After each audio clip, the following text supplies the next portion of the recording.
let's do a bit of a recap and then proceed with the same. So I think all of us were there in the session where we were discussing this equation: experience equal to consciousness plus content. Right. Okay, maybe Satyanji wasn't there. So this one I borrowed from Swami Sarvapriyananda to explain our experience. So when we look at our experience, there's always two components to it. When you look at it closely, there is the awareness part, or that which is aware, and the content of awareness. So what do I mean? When I see the book is the content, and then there is the awareness. So this awareness is what we call as Atma or consciousness. All of this is interchangeably used. So because we are in the quest for understanding, who am I? What is this self or Atma? So that's where, like, okay, it is so transparent that we cannot see it as an object. So that's why we want to see how we can indirectly come to the Atma, how to know it. It's directly only we are knowing it, but there is something which we can do to slowly come to it rather than, you can stop and restart. So we were doing a recap and we were discussing this equation. I think you were also there last time. The equation is experience equal to consciousness plus content. That means if we take any experience, there is the experiencer or the Atma or consciousness plus content. Content is anything. If you see a book, then the book is the content. If we hear a sound, the sound is the content. So there is the awareness and then the content. Similarly for the smell, touch, like even our own bodily sensation is content, is not the Atma. So the Atma plus the content is equal to experience. So this one is the thing which we started with. Yeah. And then we are telling, this consciousness in this equation, this E equal to C plus content, this consciousness is us, or that's what is your true self. So that's the claim. That's what we want to try to get at in an experiential way. In theory, we can say all of these things, but we have to try to understand this in an experiential way. So that's the objective which we are going with. But we can, it's in our normal day-to-day life, it feels as though that you are your body and mind. Because that's like when somebody asks you, who are you? You'll just say, I'm this guy with certain roles, with like a father, a husband, employee, a professional, whatever. These are all our roles. And this is my body. I was born in a certain date, and then I'm like whatever years old, and so on. So how do you then go from that kind of an individual sense of self to I am the Atma? So this is the challenge. Because if you say that, nobody claims that the book is you. This is separate, that's not a problem at all. Like we are able to let go of everything which is so-called outside the boundary of the skin. But anything within the boundary of the skin with respect to the body is we consider it as us, And our roles and all those things are, we consider it as us, and the rest of it we are easily able to let go.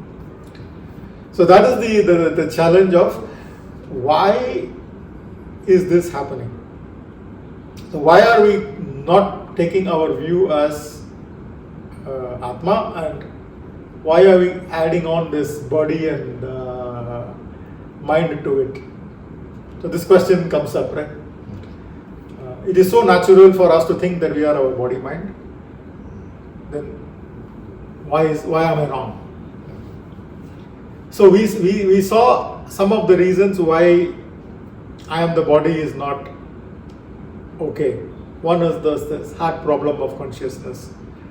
There is no evidence whatsoever to say that brain is that which is producing this consciousness.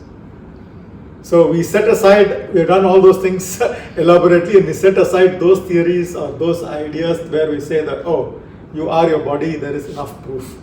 Other than our own assumption, there is no other proof. There is no good reason why we should take this. Other than, oh, it's common sense. In common sense, the sun also moves.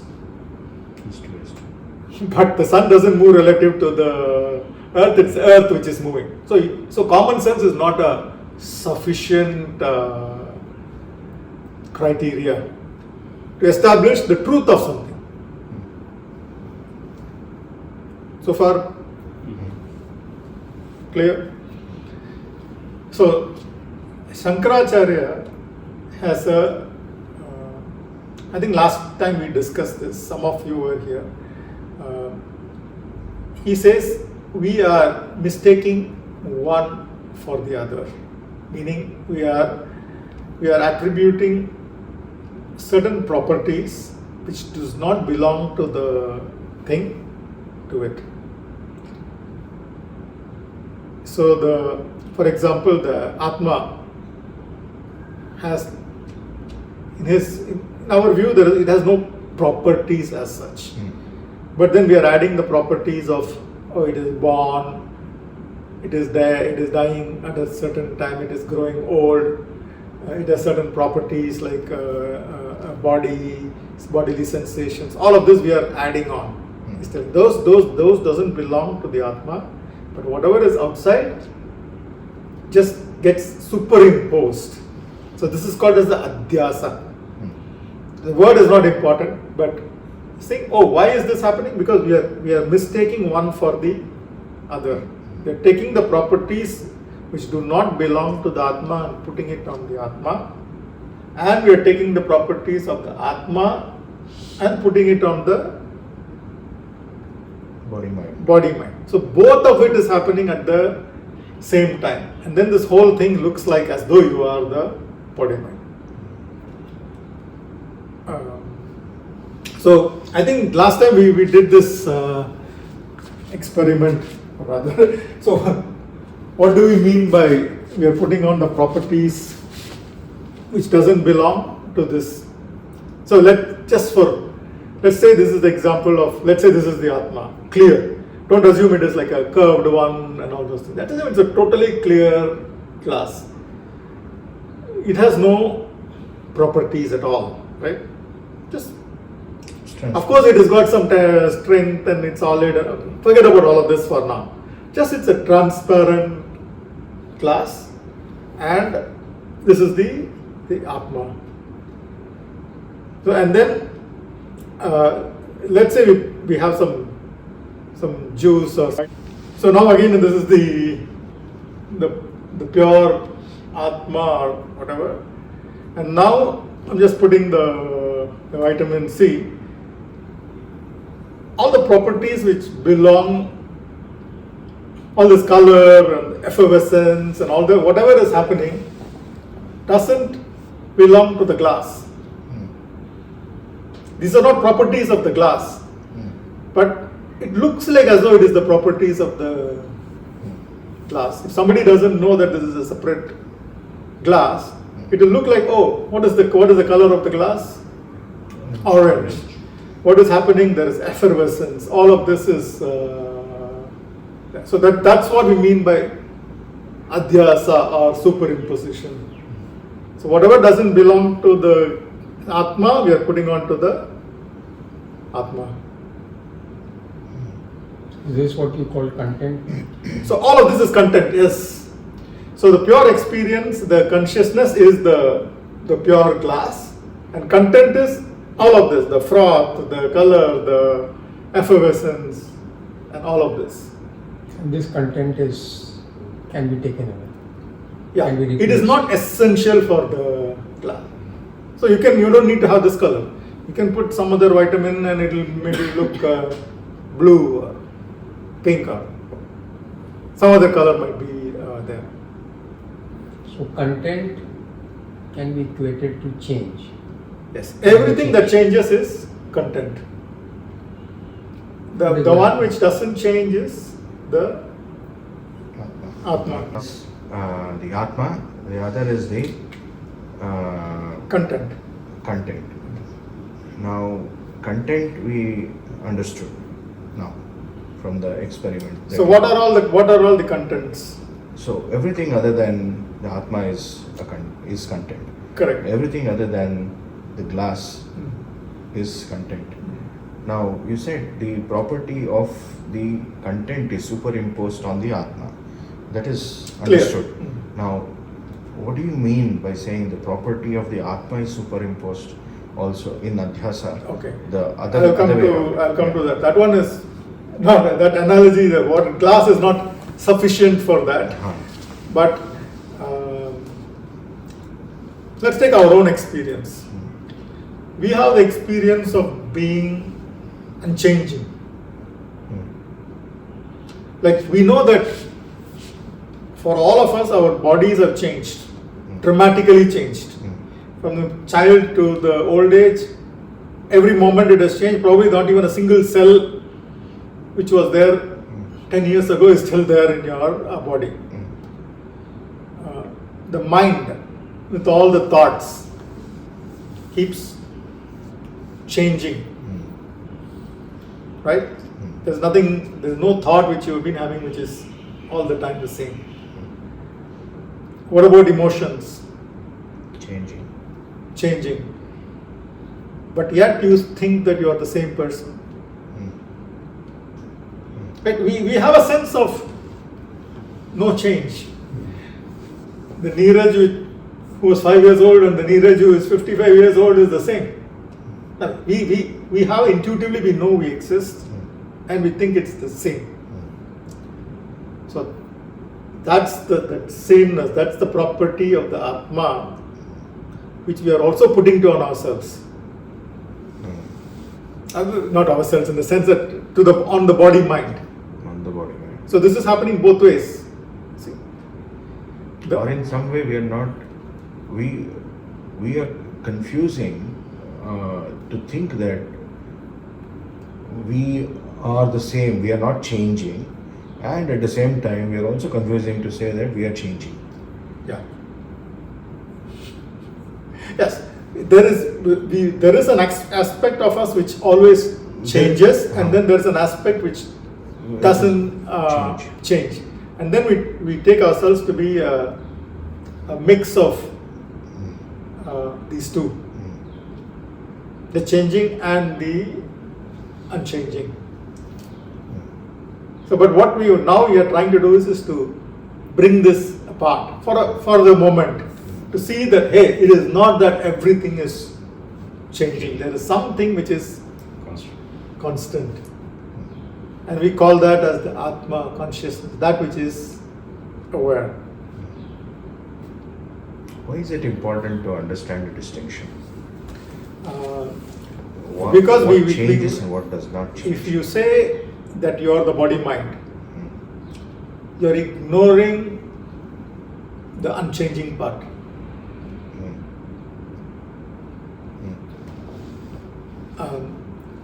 But if you say that you are only the unchanging part, then you are ignoring the changing part. So I mean, both ways it is not very accurate to say that you are only this or only that. But here the main idea is now to try to bring this apart so that you know that there is an unchanging part, and then there is a changing part. Then we can ask ourselves this question. All that which is changing is not essential to ourselves. Like a Raghu could have been 6 feet tall. It still doesn't matter. Meaning, those things which are unchanging things are contingent. Meaning, it could have been otherwise. It's not essential that Raghu has to be only 5'7" or something. Could have been 6'3" or 4'5". All of this is possible. So if we attach ourselves to that which is changing all the time, then we get a distorted sense of who we are. So again, why is it important? That's the most important. Our book has 2 parts. Know thyself, be happy. So look at the source of all the unhappiness. Where is the unhappiness coming from? Unhappiness is coming from the changing part. The unchanging part, there is nothing, we are not worried about it. Or it's only the changing part. Oh, I'm growing old. Or I'm getting sick. So what is it that is getting sick? Is it the changing part or the unchanging part? Changing part. So when we exclusively identify with the changing parts, or rather we attach so much importance to the changing part, then there is unhappiness. Yeah, there's a sway between happiness and unhappiness. When you physical like and dislike, preferences that you start attaching, when you identify yourself as something that keeps changing. Correct. So I want change that is happy, meaning that I like. I don't want change which makes me sad or pain or whatever. So that means you would like to have certain experiences, or the changing part, you want it to be a certain way. But the fact is, it is going to change. Even if you have the perfect, as of, let's say you take a snapshot and then you have the perfect body, perfect family, billionaire, but all of this is going to change because that is the nature of things. So when we identify with that which changes,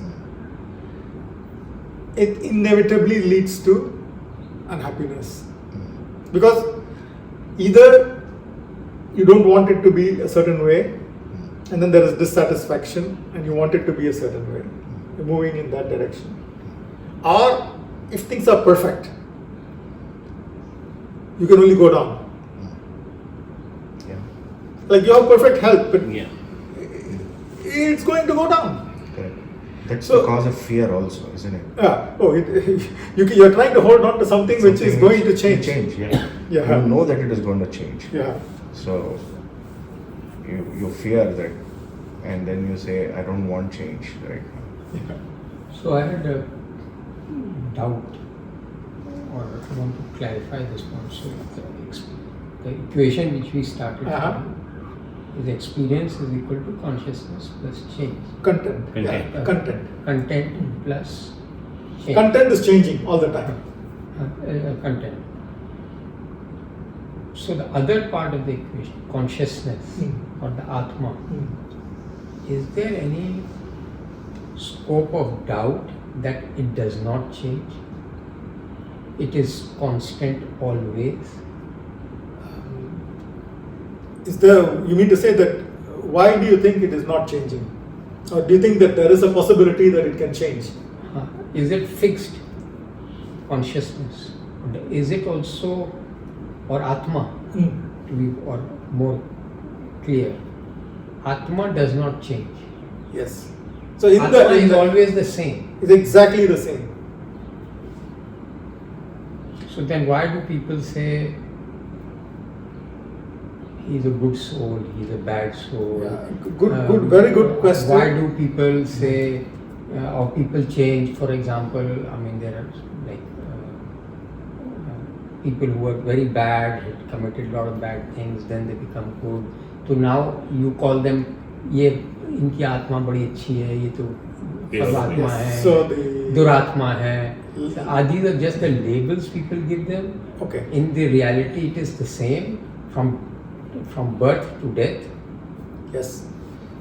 Look at the equation again. Experience equal to Atma plus content. Content. So, if you put goodness, whatever is goodness, as a part of the, will you put the goodness as a part of the content or will you put it as a part of the Atma? Content. Content, right?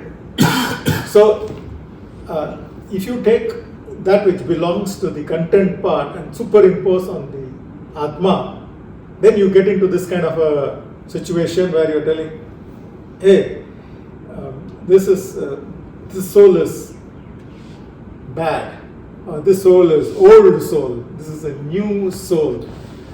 So all of this which belongs to the content, we are putting it onto the Atma.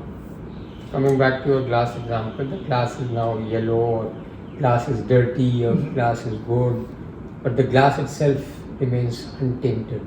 Correct. So there is no scope of any debate that the Atma changes. Atma never changes. Atma never changes. It's never even born. That is clear. That is what we are taught. But does Atma never change? Yeah, I mean, let's assume it changes. If it changes, there has to be some change in some property. Doesn't have any property. Yeah, if it has to change, there has to be something must change, right? The change should be perceptible. If it is perceptible, then that belongs to the content. So how do we then say इनकी आत्मा को मोक्ष मिली?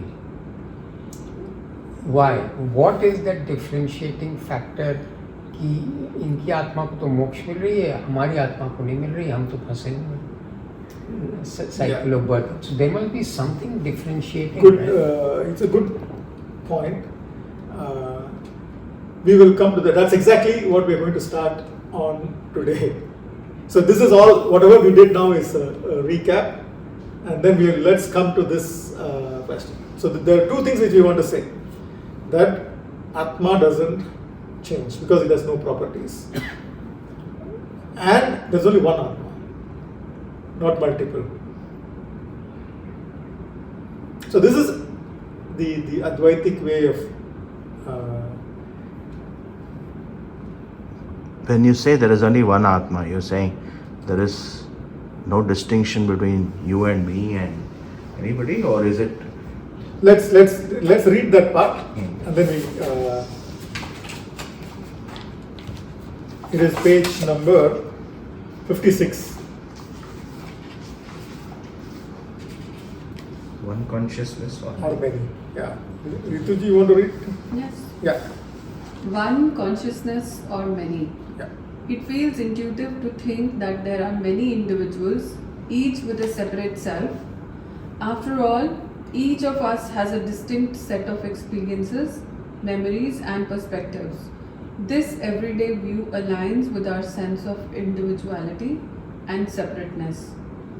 However, as we have explored, the self, according to Advaita Vedanta, is not tied to the content of our experiences. If that's true, then what exactly distinguishes one self-consciousness from another? Yeah. Let's stop there. So again, that's why this equation is always, keep this always in mind. Experience equal to consciousness plus content.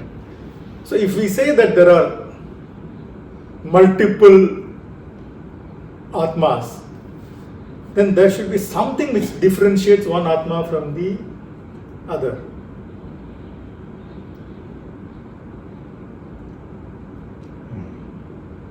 If there is something differentiating one Atma from the other, where does that go?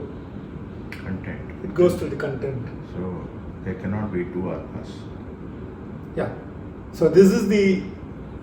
But of course, we can challenge this and come up with ideas to see why this is correct. But before we go there, let's try to understand what is being said.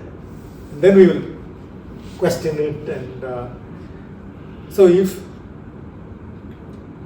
we take each one of us, our contents are very different.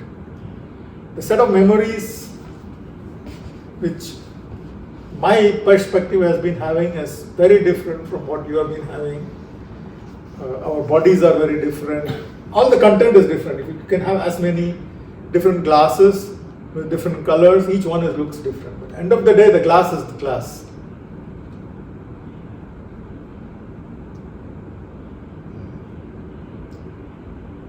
This, yeah. Or, okay, I'll give another analogy. Feel free to, let's take space. It's an easier analogy. Imagine the space in this room.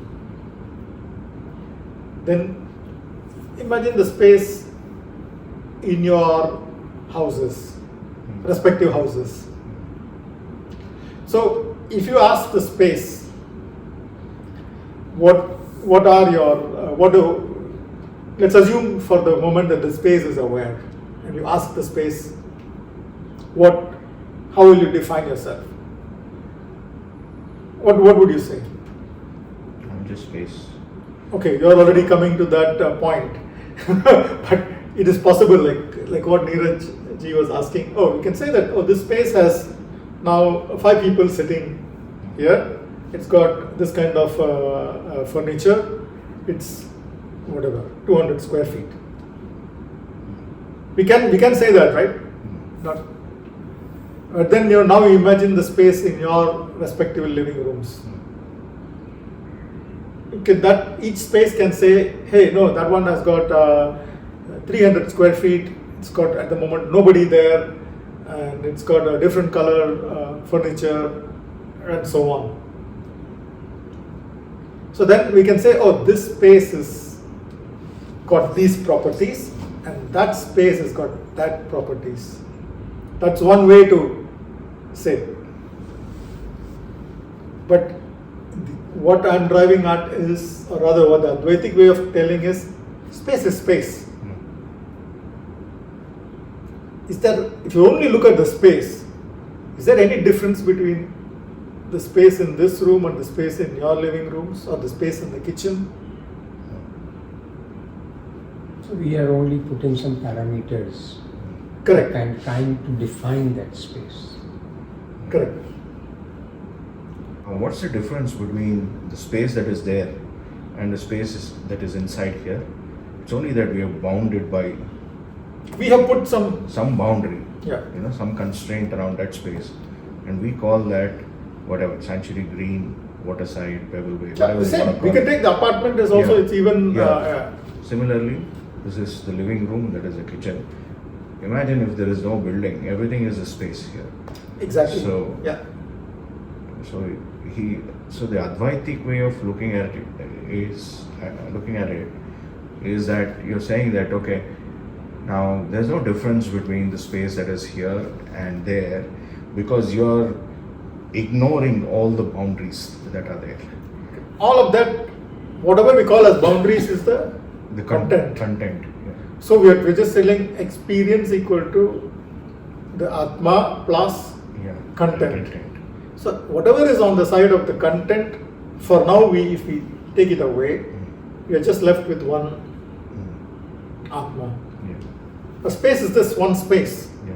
And then you can put as many constraints and boundaries as you want and say, oh, this is the space within the showcase. And the experiences changes. and the experiences Experience changes. Yeah.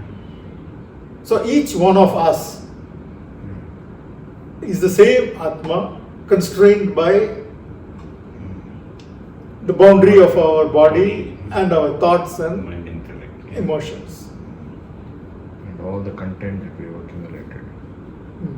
All of this belongs to the content. Is this the way it has been defined throughout our Hindu scriptures, or is it in Advaita Veda that they are saying that there is only one Atma? Not okay. The Hindu or the Indian philosophy scriptures as such is vast, and there have been many different ways to interpret the scriptures, and Advaita is one way. There are other ways to say it has been interpreted in other ways, but all of those will have the claim is the other ways have you need to have a certain faith, which is not nothing wrong about it, but in the end everybody wants to go to the Lord or the Brahman, that which is vast and the same, or the space. We all want to go to the Atma, the Paramatma. So here there is no Jivatma and Paramatma. In this way of talking, when we said, oh, the space is space, and there's only one space, or the Atma is Atma, and there is no special separate Paramatma and Jivatma. So it's the same Atma when it is bounded by a smaller set of constraints, then we call it as Jivatma. A little part of the content, which is my thoughts, feelings. But isn't it a way a little bit contradictory? Why is it contradictory? Because now you're taking the same space and now you're saying this is Jivatma and this is different than Paramatma. So it's a way of saying only. We are not telling that the Jivatma is different from the Paramatma. So it is at the if you remove the content, it is the same. But the Jiva can never be Ishvara. The Jiva is not the same as God. But at the level of the Atma, we are all the same. And somewhere we are accepting, when we say that Paramatma, we are accepting that there is something constant. Yes. So that acceptance is there. And even within ourselves, we think that we are the same, no? Yeah. Yeah. How do you mean?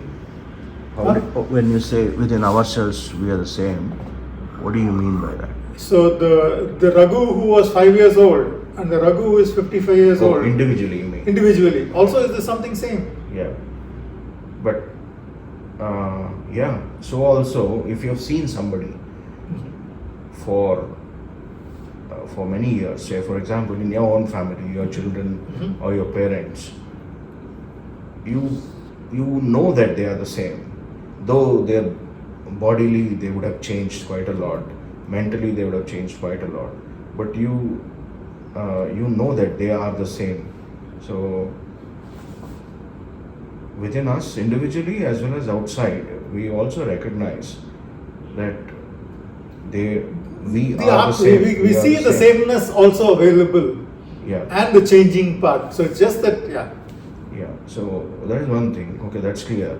But when you say Jivatma and Paramatma are two different things, that's not Advaita, isn't it? No. Okay, when I say Jivatma, I'm not telling that there is a separate Atma.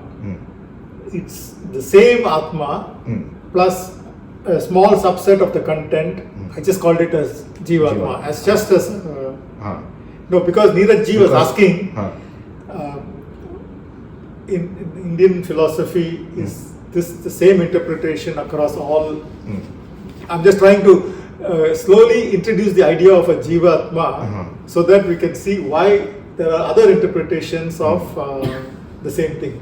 So, So there it- is like Dvaita, for example. You are now is that Dvaita philosophy? No, Or is in it, Advaita, when we use the word Jivatma, we just mean Atma is the same Atma, only one Atma, smaller content. Yeah, in some way we are saying that it is divided. So it's divided, bound by Content. a local content. Mhm. There are many such local contents, Mhm. and each of us are that. Correct. So then again, go back to the space. The space. Space bounded by this four walls, as we call it, as the living room of this apartment. The space bounded by another four walls is the kitchen. So it has got some utensils and whatever. So those are all the properties of the kitchen. So you can take the kitchen to be one Jivatma, the living room to be one Jivatma, but that's just a way of telling. But the space is space. At the level of space, there is no difference. The space in the living room and the space in the kitchen is exactly the same. Now, if you take out all the content, then there's no distinction between, say, this Jivatma and that Jivatma. Yes, it's the same. It's the same space. Yeah, So similarly, everything is the same. yeah. So suddenly you put a content, and that constrains that Jivatma, that particular Jivatma, to an identity. Correct. Of- So that is exactly the. So what we did with this was You added content. we just added content, and suddenly it became. It was like frothy a few minutes ago. Now it's like kind of a colored liquid. Yeah. It's all content. So all of this, whatever has changed in this, is nothing to do with the glass. So I'm curious to know, Hmm. this is where Rituji ended. If that's true, then what exactly distinguishes one self-consciousness from another? Yeah. You put a question mark. Mhm. So before we end this, maybe we can try to find what is the answer you've given. Yes, That let's question. continue. Yes. Okay, you would like to read? Okay, bit loudly, please. When we examine the content of experiences, we don't find anything that inherently separates one person's self from another's. Even if we identified some boundary within the experience that marks where one's self ends, another begins. That boundary itself would just be another object illuminated by consciousness. Yeah, so what I'm trying to say here is, so what is it that differentiates one from the other? I'm just trying to say that if there is something which differentiates, then it belongs to the category of content. That's all I'm trying to say. Even if we identified some boundary within the experience that marks where one self ends, another self begins, that boundary itself would be just another object Of the content. or the content which is illumined by the consciousness. So there cannot be multiple Atmas. But having said that, I'm not telling that the other ways of interpreting it is wrong. It's okay to say that, oh, this is the living room and that is the kitchen.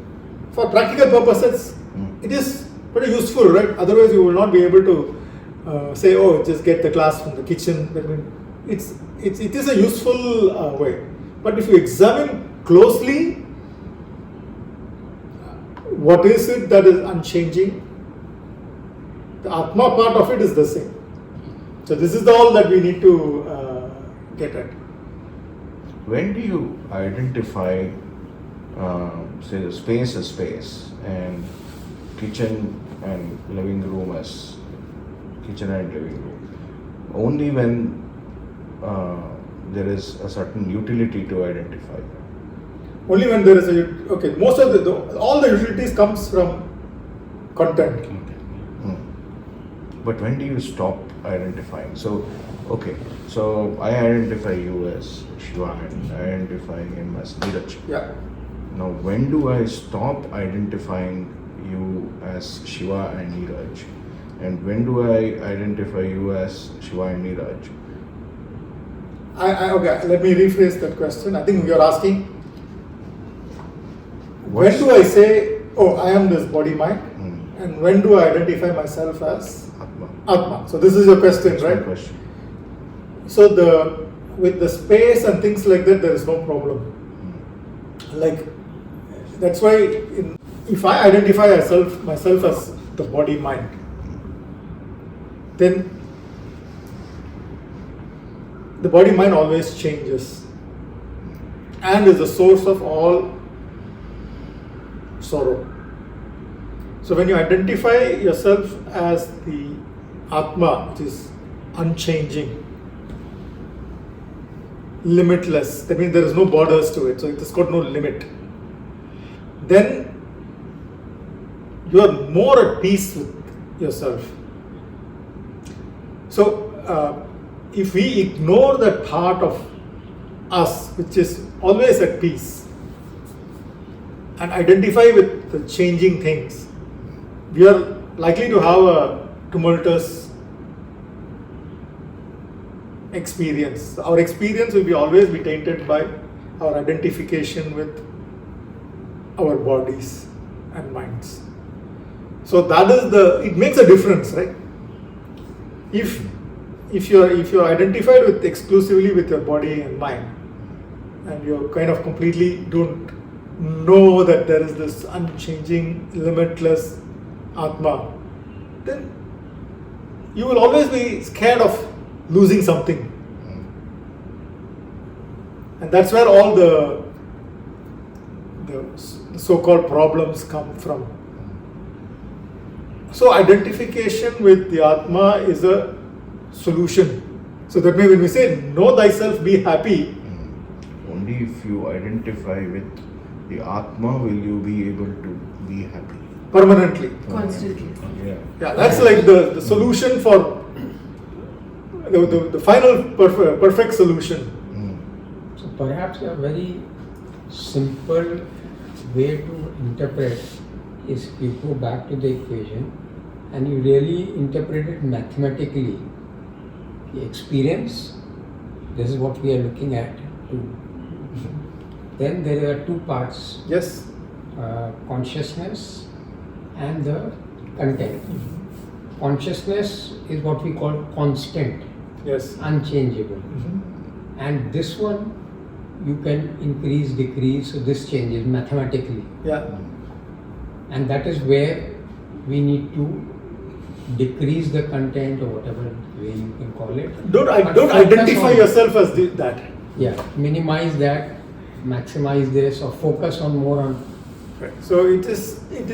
We can have all the fun in the world with the content, because without the content there is no fun as say. There's no experience. Yeah. Let's say you are drinking coffee. Consciousness. The taste of the coffee and everything comes from the content. But without the experiencer, there is no taste of the coffee.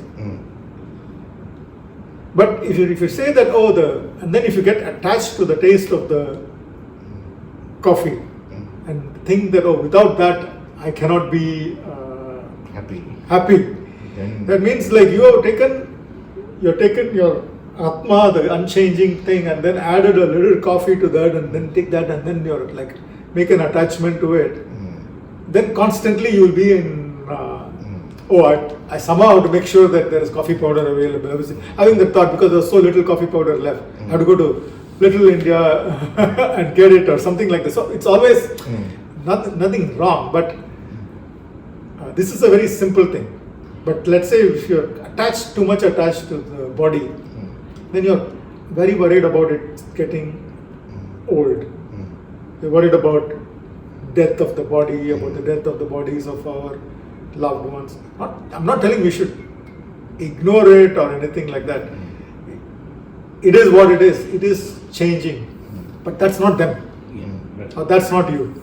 That makes a huge difference to the quality of our happiness. Yeah. So also in that equation, experience is equal to consciousness plus content. You don't have to reduce anything. Content doesn't have to be reduced. Yes. Consciousness, so actually both sides of the equation can be infinite also. So experience, you can experience anything you want with the content as big as you want, but the only thing is the consciousness is constant. So you identify yourself as the consciousness and not as the content. That's the trick. Yeah. The only thing which you need to do is, who are you is not, you're not the content, but you're the consciousness. So you can limit your experiences by the content that you expose yourself to, or you can increase your experiences by the content you expose yourself to. So are we saying that if there is no body-mind, there is no experience? We are telling that if there is no Atma, Atma is constant anyway in that but equation. that is the one which is important for the experience. Without the Atma, there is no experience at all. You can put any content like Without the glass. Without the glass, there is no content of all that. Don't take it literally. Of course, you can say, oh, the vitamin had content and all those things. But in that example, the glass was there, and then when you put the vitamin, it just started doing all the content there. But if the glass was not there, all those contents will not show up in that form. Without the body mind, yes, there is no experience. I think because the experience has to have some content. That's So what I'm saying. yeah, so when you say body mind, you're thinking probably about the human form. It could be an animal also. The Atma could experience the world as material, let's say. Yes. Human material form. Any material form. Yeah, it can be anything. But let us That is examine the one part which you just said. Without content, there can be no experience. So this is a This is my debatable point. question. No, this is a debatable point. So when we say that there is nirvikalpa samadhi, so that there is no content. So this is like where you are kind of totally disidentified from that. That's from an individual's perspective. You are in such concentrated state where the Atma has turned its attention towards itself. So consciousness is only aware of itself and not the content. So that's what we call as the nirvikalpa samadhi, where there is no content. That, oh, this guy is in a trance.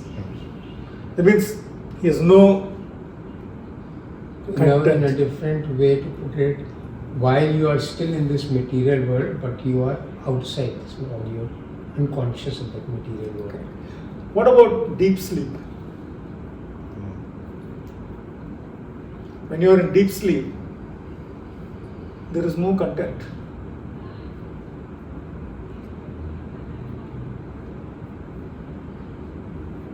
From the point of view of the person who is in deep sleep, there is no content. And then you go into dream, you can have some content. Then we come to the waking state. Okay, a lot of content. So when you are in the dream and then we are having this conversation, you will never know that it is a dream.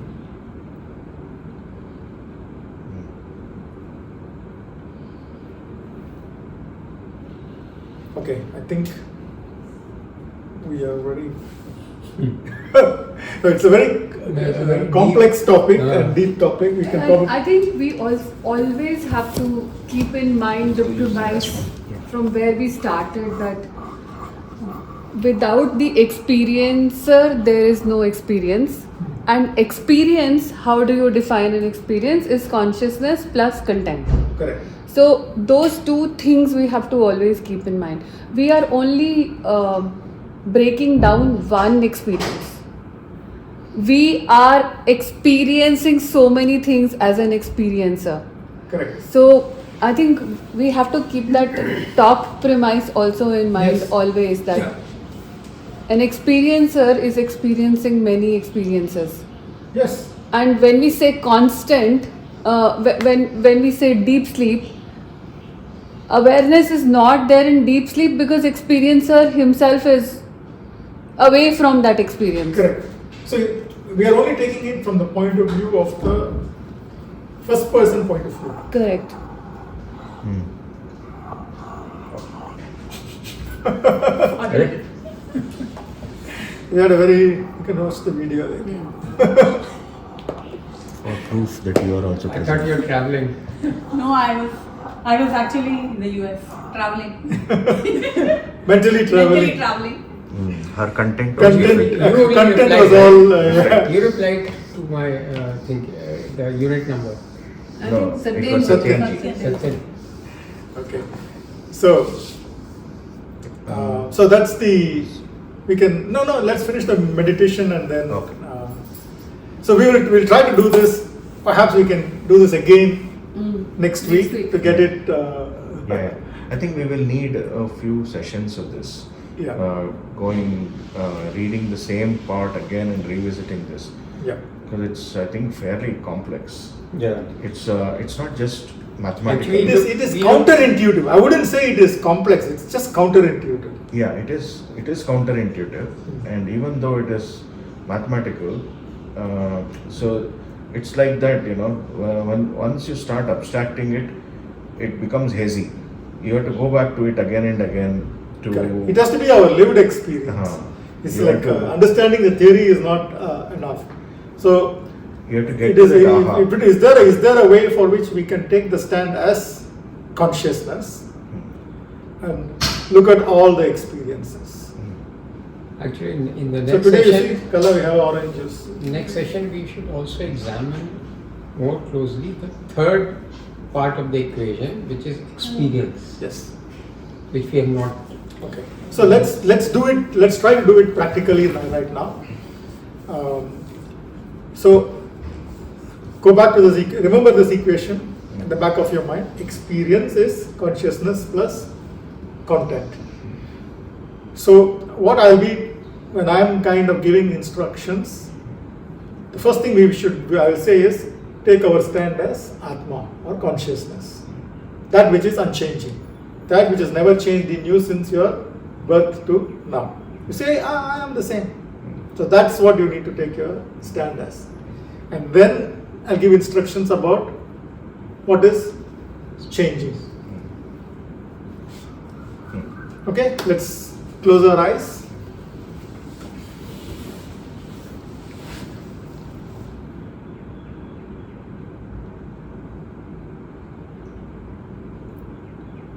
Let's take our stand as consciousness or experiencer.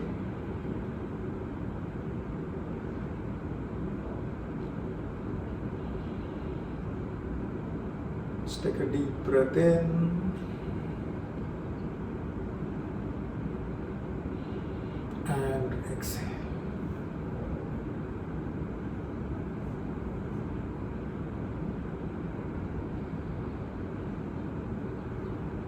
Become aware of the weight of your body on the chair.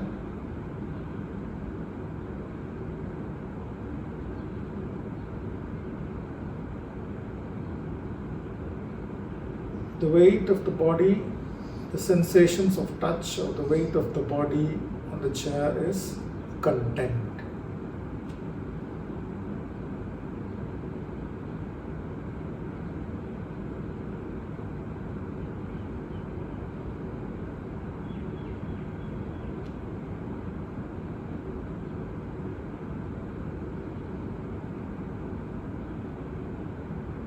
Maybe notice your breath, which is happening by itself.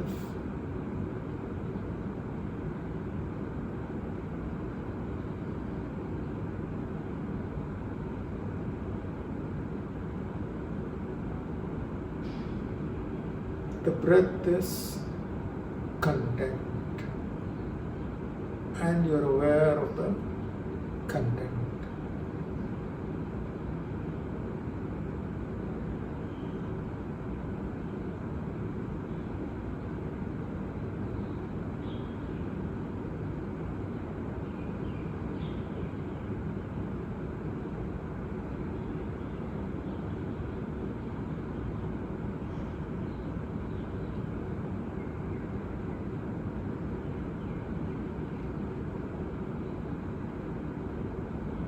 I'm aware of the sound of the air conditioner.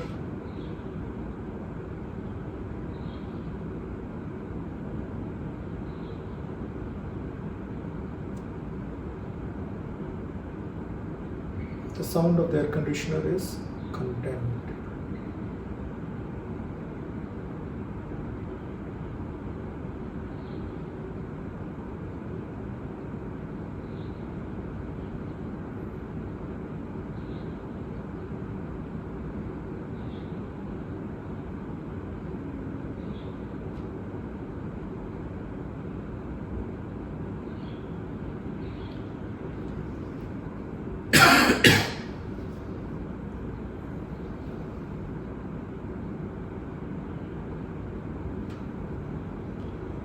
There may be some thoughts which are arising about today's session, or some personal thoughts about our kids or work, whatever.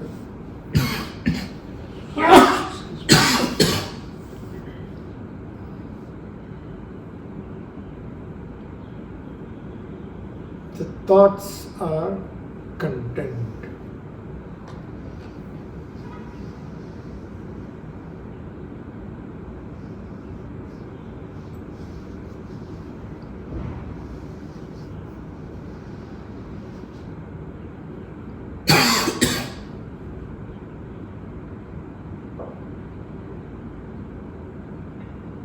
So I awareness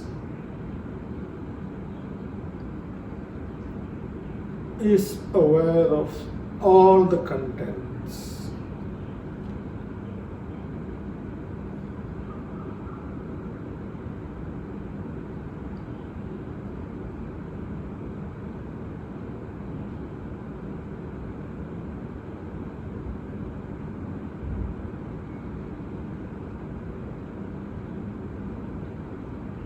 And I awareness is not only aware of the content, but I'm also aware that I am.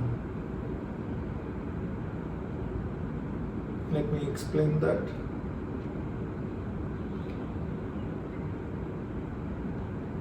I'm also aware that I exist.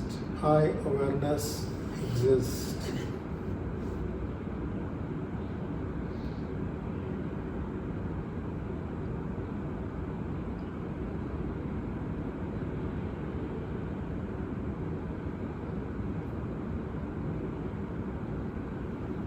The I awareness or Atma has no special content. There is no property. Like the sound of the air conditioner or the thoughts. Those are all contents. But the Atma itself has no content. But I'm aware that I am. I'm aware that I exist.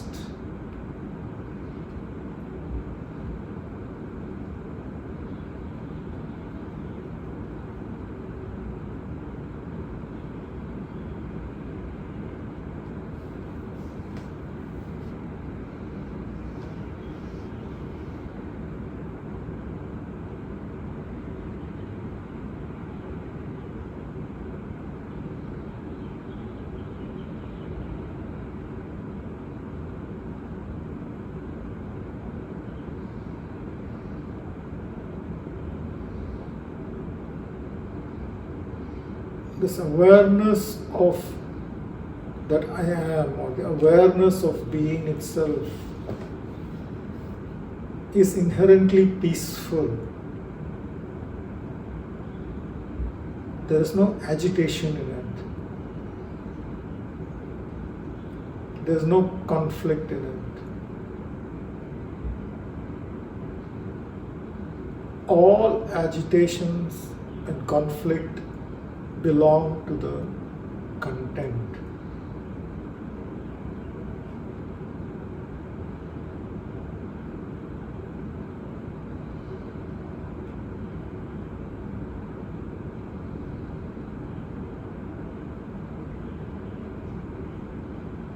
So for the next couple of minutes, just stay with our experience.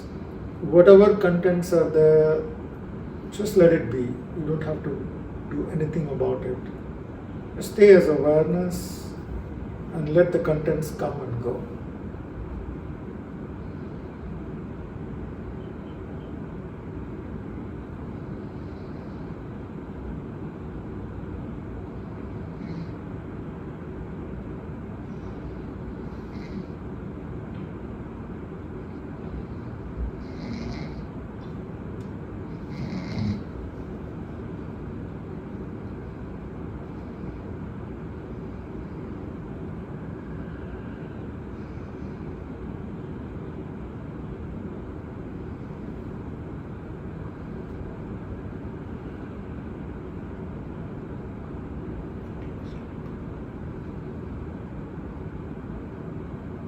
Let's take another deep breath.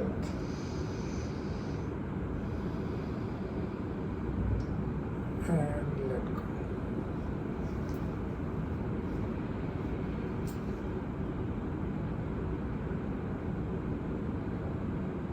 Slowly become aware of your surroundings.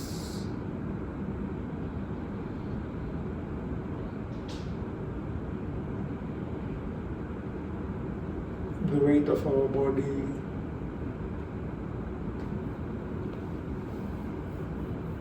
And at your own pace, you may open your eyes.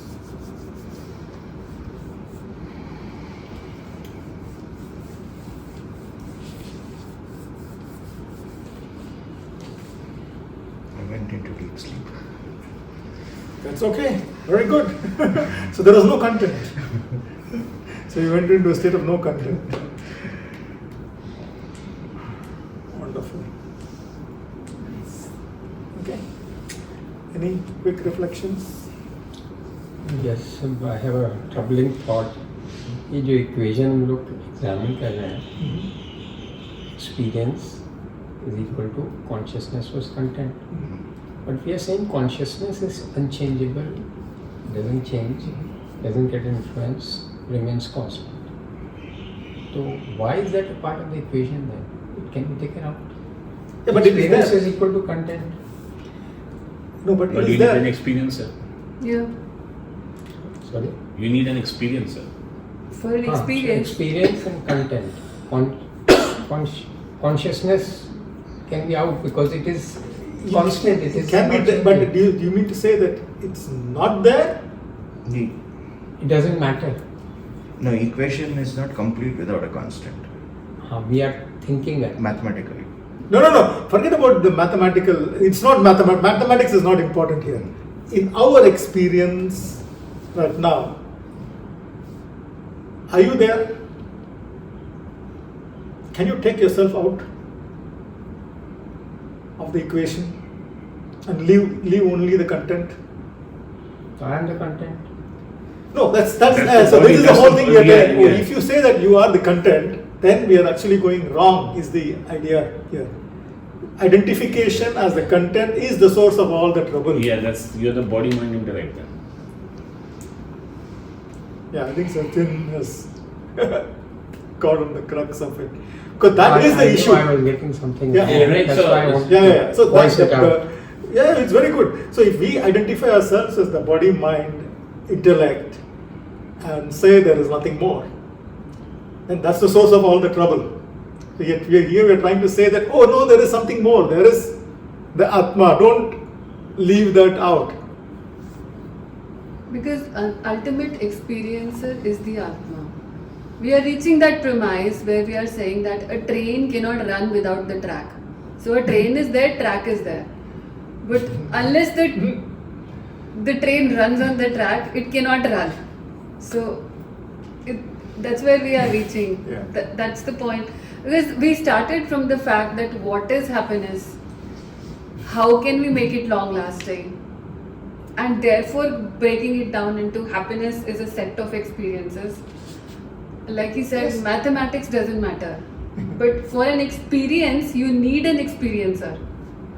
So this is the Like all of us sitting here, all of us are taking different parts of the so the argument. the Buddhists say, oh, there is no Atma, there is Anatma. Mm.